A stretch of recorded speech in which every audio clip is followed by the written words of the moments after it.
I want to begin by telling you something that I wish someone had told me when I was struggling. You are not alone.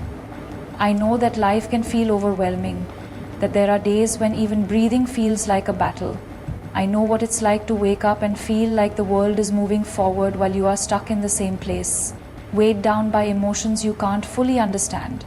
But let me say this, you are not alone in this journey. Too often we put on a brave face for the world.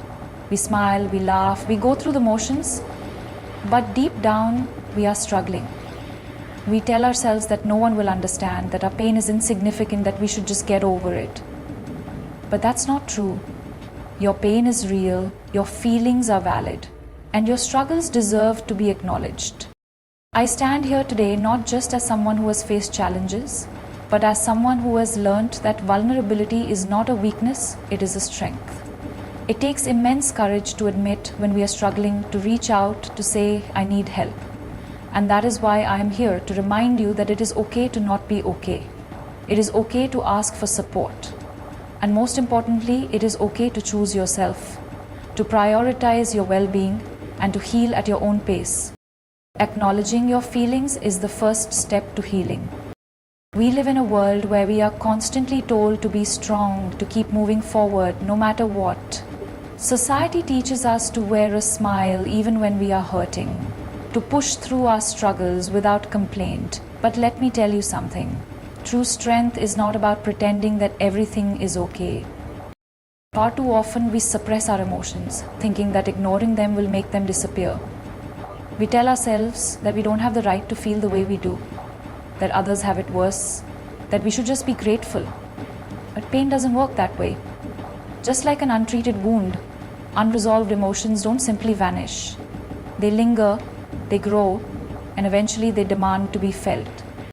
The first step to healing is allowing yourself to recognize what you are feeling, without guilt, without shame, without fear.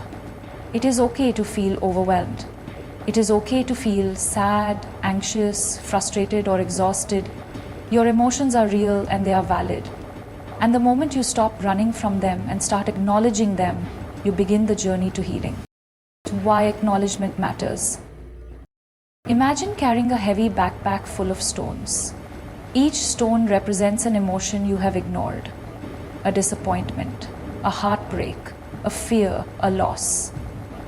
Over time, the weight of the backpack becomes unbearable, making it difficult to move, to breathe, to function. Acknowledging your emotions is like removing those stones, one by one. It doesn't make the pain disappear instantly, but it makes it easier to carry. When you acknowledge your feelings, you take control. Instead of letting your emotions dictate your actions, you begin to understand them. You start to recognize patterns, to see what triggers certain feelings, to learn how to cope in a healthy way. It is not about dwelling on the pain. It is about facing it so you can move past it. How to start acknowledging your feelings. 1.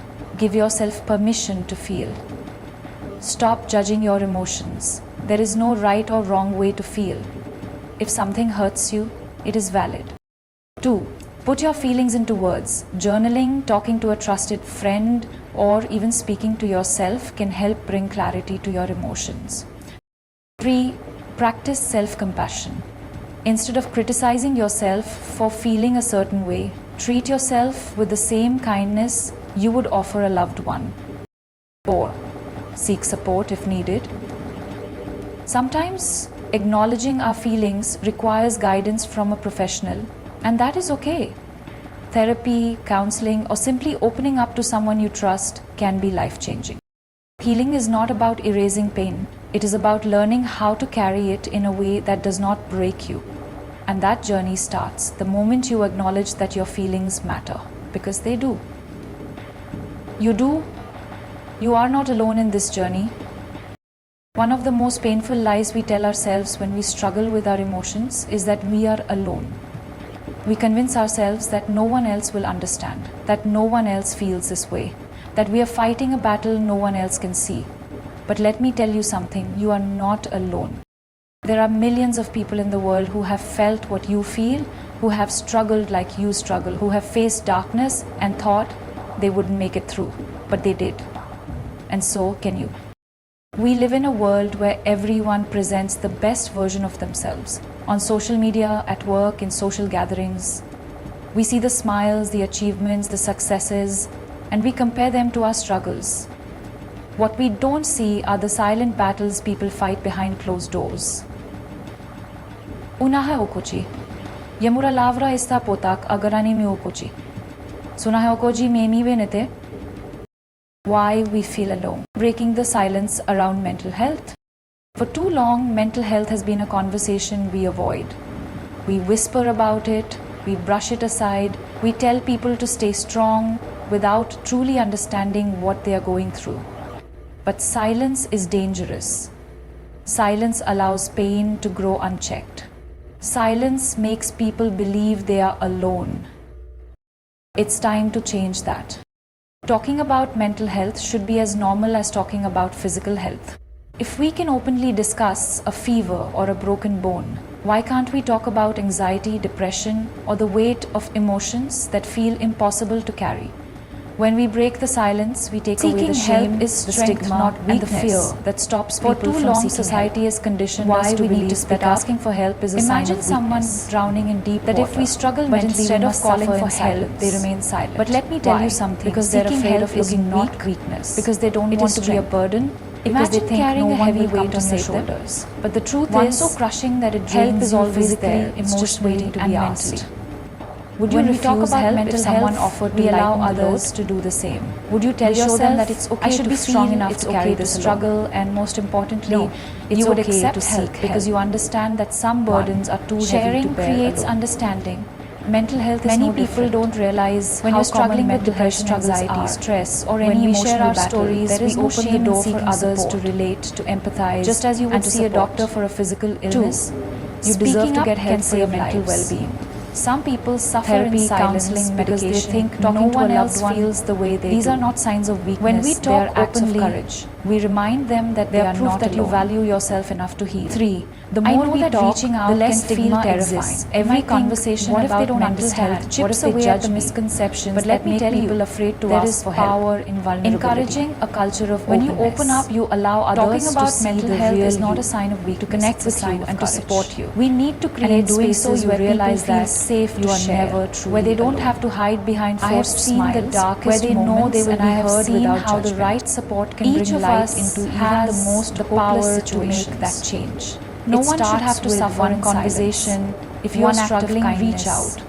If someone you know is struggling, when we break the silence, we build a world where no one has to suffer is celebrated, not shamed. The power of strength is not about pretending to be okay. No one should have to go through mental health struggles alone and having the courage to seek it. But too often, people feel like they have no one starts with us. They isolate themselves. One of the biggest challenges that no one will understand is the stigma, that their pain is theirs, the fear of judgment, the whispers behind closed doors, the stereotypes that paint whether they are family, mental health as colleagues, or even professional therapists. But the truth is, the foundation is just as important as physical. They remind us that we don't have to carry our burdens treating it that way. That there are people who genuinely respond to physical illness. Why if someone has a fever, we tell them to rest and take medicine. Sometimes if someone breaks a bone, that someone we rush them to a doctor without hesitation. A simple message, when someone is battling or a conversation with a loved one, or any mental health condition, the emotional reassurance, the reaction is often different too.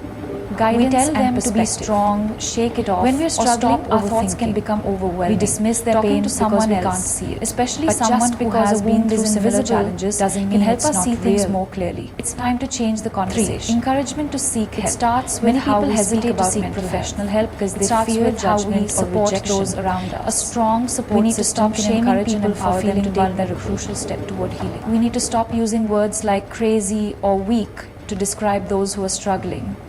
Instead, we should encourage open discussions, offer a listening ear, and remind people that they are not alone. Each of us has the power to break the stigma by being kind, by being understanding, and by being vocal about the importance of mental health.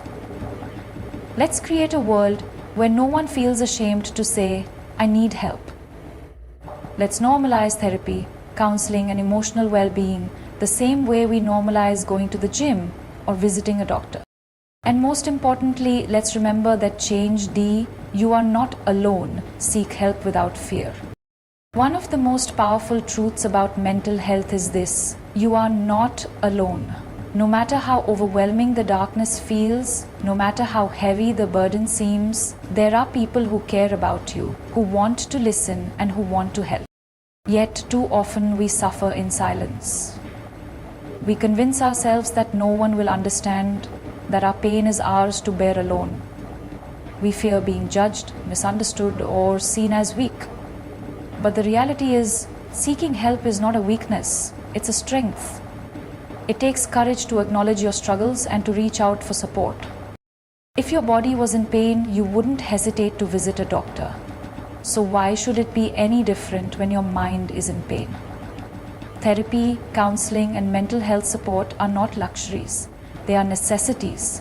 There is no shame in asking for help, whether it's from a professional, a trusted friend, or a loved one. We must also be there for others. Sometimes the strongest people are the ones suffering in silence. Check on your friends. Listen without judgment. Offer support without expecting them to have all the answers. A simple "I'm here for you" can mean the world to someone battling an internal storm. Healing is not a straight path. Some days will be harder than others, but every step forward, no matter how small, is a victory. Believe that you deserve peace, that you deserve support, and that you are worth fighting for. Because you are. Let's create a world where no one feels ashamed to say, "I need help." Let's build a culture of compassion, where mental health is taken seriously, where no one is left behind in their struggle. You are not alone. You are valued, you are loved, and you deserve to heal. It doesn't start with institutions or governments, it starts with us. It starts in our homes, our schools, our workplaces, and our communities. It starts with how we choose to treat ourselves and others. Mental health matters, and it's time we act like it.